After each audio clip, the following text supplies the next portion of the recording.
Hello readers, my name is Marley and welcome to this video. Today I'm going to be doing my November reading wrap-up where I talk about all of the 11 books that I read this month. Oh wait, is it only 10? I mean 10 books.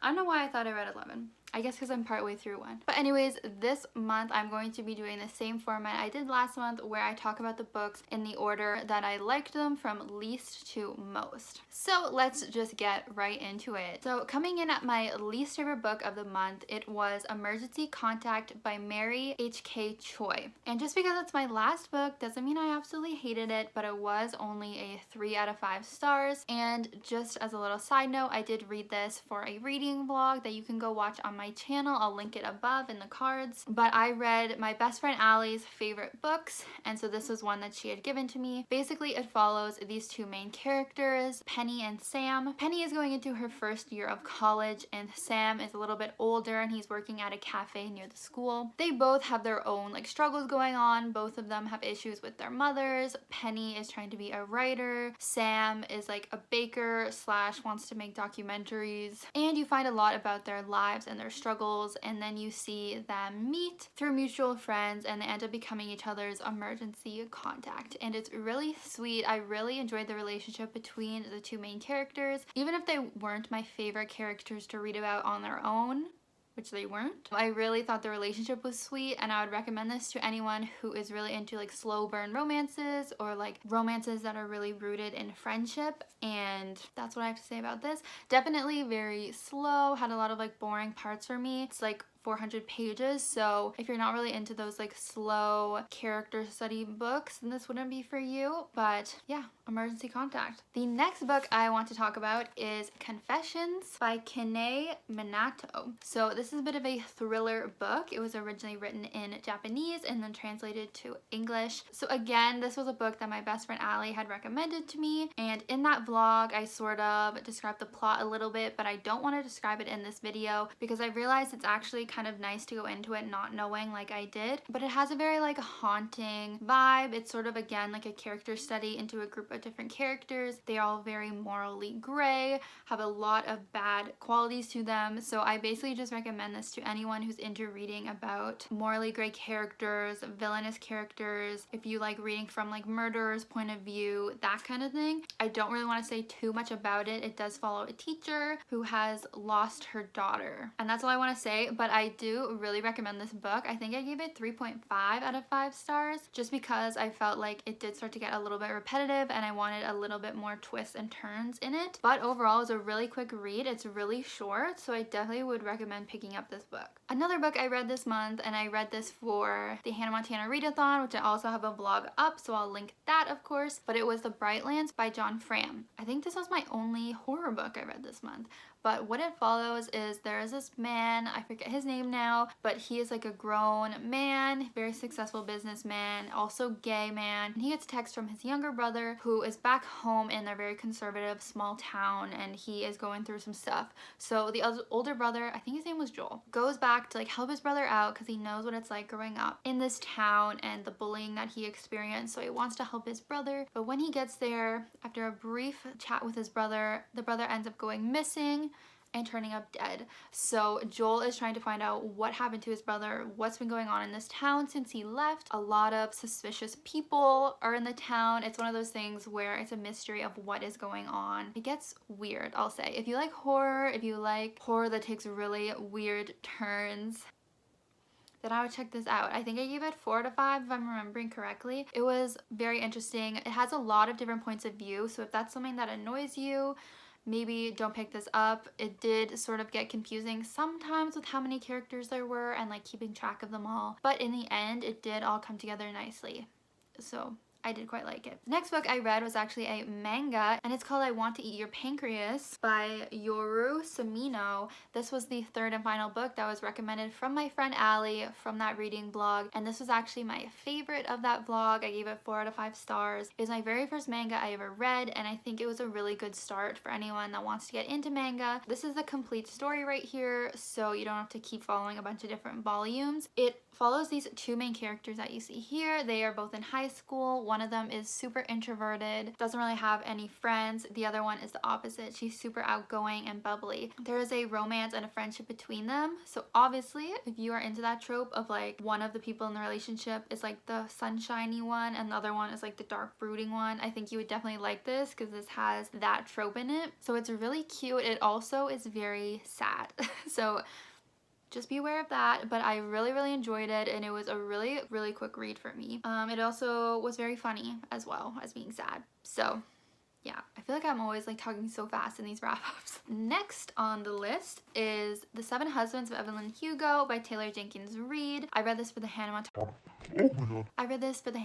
readathon, and I'm sure most people know what this book is about at this point, but it follows a writer named Monique who ends up taking on the project of writing a biographical book about the famous movie star Evelyn Hugo. So it's just Evelyn telling her whole life story to Monique and describing why she ended up having 7 husbands, which she's always been known for and is very like scandalous. This was such a beautiful book, 5 out of 5 stars. Evelyn is such an interesting character to read about. There are so many ups and downs in this story, and I think it's a really good payoff to find out about each of the husbands, find out who her real true love is, and it definitely is heartbreaking at times, but it's also just super enjoyable. It also has a really great friendship in here too. I would highly recommend this book. Yeah, am I talking too quickly about these books? I don't know, let me know. The next book that I read was Daisy Jones and the Six, again by Taylor Jenkins Reid, and I loved this so much. Again, I need to read more of this author, but this follows the fictional band The Six and the fictional singer Daisy Jones, and when they come together to create the album of the century, basically. So it's basically set up in the way that there is someone interviewing all of the band. They're now like in their 60s or something, and they're reflecting on the time when they were in the band back in the late 70s and how they all came together and wrote this album. And there's a lot of drama within the band. You find out why they only made one album together, what caused them to break up, and the way the story is told is super interesting to me. As I said, the way that it's supposed to be like interviews from all of the bandmates, and there's just so much drama, so many interesting topics. If you like reading about mental health, mental illness, addiction, stuff like that, I would definitely recommend this. It was a very quick read as well. I heard the audiobook is really good, which I did not read, but I honestly want to reread it and do the audiobook next time because there is such a heavy focus on music, so I think the audiobook would be good. But yeah, absolutely love this as well. And now we come to Loveless by Alice Oseman, which is a book I most recently finished, and this was certainly 5 out of 5 stars. I actually took a different approach to this book this month because it was the only one I didn't end up reading for a reading vlog, so I was sort of reading it slowly throughout the month, and I think that was a really nice experience because all of these other books I pretty much finished in 2 days, and so I don't really get to sit with it as much as I got to sit with this, and it just is absolutely beautiful. Like probably the most beautiful book I've read this year. Not just the cover, which I think is so like aesthetically pleasing, but the contents. So what this is about is this girl Georgia who is fresh out of high school and going into her first year of university, and she's trying to figure out her sexuality. She has always loved romance in movies and fan fiction, but she's never had a real life crush on anyone, and so she feels very, you know, out of the loop, out of the norm, and she is determined to find out why she's like this, trying to find if she has a crush on anyone, and soon figures out that she might be asexual or aromantic. You have to read and find out. But yeah, this was a really great story about friendships because since Georgia does not have romantic feelings for anyone, she has some very strong and important friendships in her life, and I thought that was so nice to read about. And it really helped me learn more about asexuality, as I don't think I've ever consumed any type of media that had an asexual main character where you actually dived into what that means and what their life is like. So I really liked learning about the different terms like asexual or aromantic and just what those mean, because even though I obviously was aware of it, I didn't like know as well as I do now. I highly recommend this to everyone, especially if you want to read about friendship or if you want to read some LGBTQA+ books. And I need to read the rest of her books, definitely. If you guys have read other Alice Oseman's, which one should I pick up next? I've heard of Radio Silence, but I don't think I've heard of the other one, so let me know. And finally, we come to the #1 spot. That is going to be all 3 of the Truly Devious series.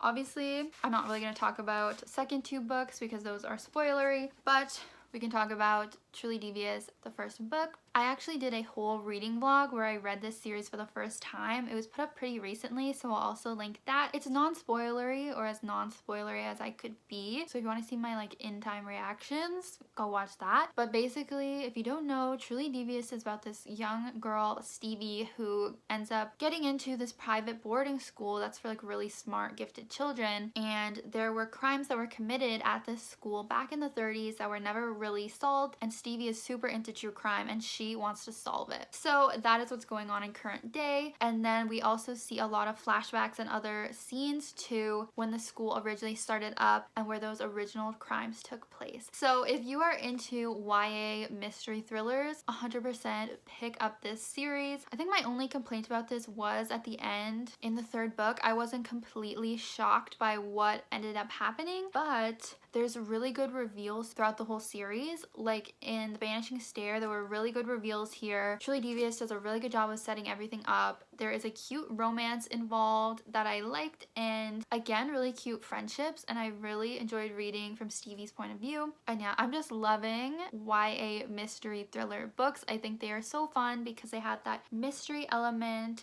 murder mystery stuff going on, but then because it's YA, it's also more lighthearted. There's normally romances and like friendships, and I think they're so fun. So that takes the #1 spot this month. So these were the 10 books I read this month. I think it was a really good reading month this month. I read how many 5 stars? 5 5-star books, and all of the others were pretty good too. I know I don't do the stats like other people, but so yeah, let me know if you read any of these books down below. Make sure to follow my Bookstagram account. I'm still pretty new on there, but I would love to have more followers, more friends on there. Make sure to subscribe for more videos from me, Marley. Alright, take care guys. Thanks for watching. Bye!